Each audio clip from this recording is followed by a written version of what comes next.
Ici, diaconos.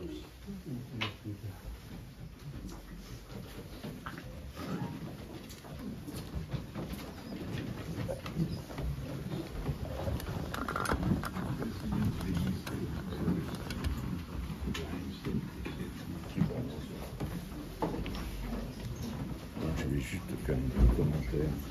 Tu tournes vers là. Tu fais en sorte de venir ici le plus possible pour ne prendre personne derrière. D'accord, d'accord.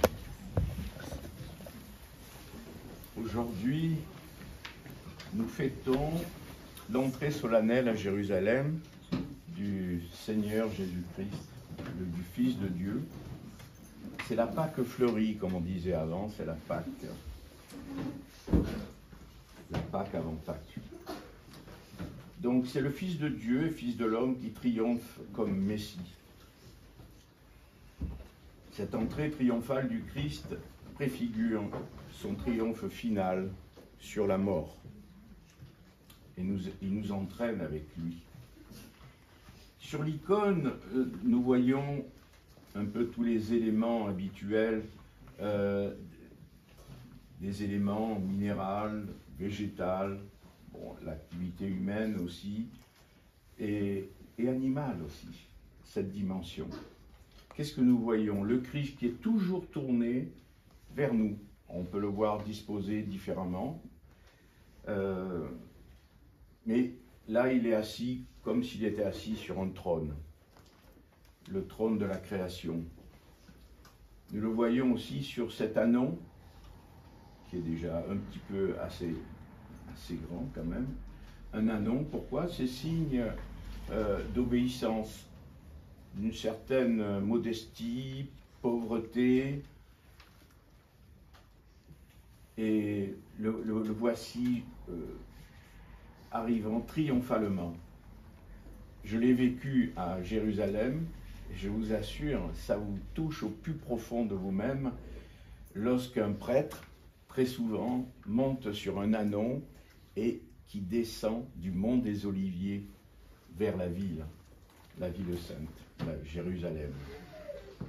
Et là, avec les enfants, pas que les enfants, il y avait les adultes aussi, ils prenaient leurs vêtements et les mettaient sous les pieds, sous le pas de l'anon. Voilà, c'est cette douceur, cette modestie, cette humilité que nous ressentons au plus profond de nous-mêmes. C'est un roi, comment dire, sans pouvoir terrestre, mais un roi, le roi des cœurs, le roi de la douceur, le roi de l'humilité. Et tous ceux qui le suivaient, les disciples ou même ceux qui l'accueillaient, qui venaient de la ville au-devant de lui, parce que forcément ils étaient interrogés par le miracle de la résurrection ou du réveil de Lazare, puisque son corps était corrompu et il retrouve la vie, mais la vie qui va se corrompre, bien sûr, ce n'est pas la résurrection que le Christ va vivre plus tard, ou que nous allons vivre lorsqu'on sera à la droite du Père. Ce sera une autre vie. Là, on voit les disciples qui s'interrogent. Alors, il y a Pierre, il y a Thomas. Eux aussi, ils voulaient monter à Jérusalem pour aller mourir avec lui. Mais sommes-nous capables d'aller mourir avec le Christ? Nous l'avons accompagné pendant les 40 jours. Nous avons cheminé. Et ce cheminement vers la Jérusalem céleste, c'est aussi nous-mêmes.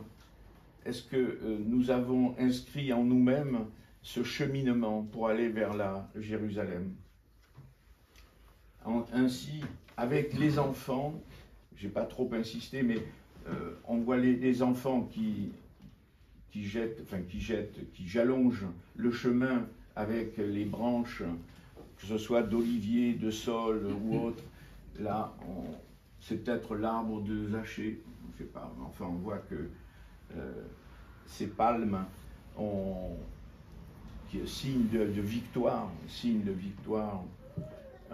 que nous allons brandir lorsque, chez nous aussi, c'est la victoire de la vie sur la mort. Voilà. Et avec les enfants, nous chantons aussi « Saint, Saint, Saint, le Seigneur Sabaoth, le ciel et la terre sont remplis de ta gloire. Hosanna, au plus haut des cieux, béni soit celui qui vient au nom du Seigneur. » Il faut vous dire que l'essentiel, c'est que Jésus soit pour moi, pour chacun de nous, le Seigneur et Roi de la Jérusalem intérieure de notre cœur, et que nous vivions ainsi par la foi. Glorifions sans cesse le Seigneur jusqu'à ce qu'il se dévoile comme notre Seigneur. Hosanna. Amen.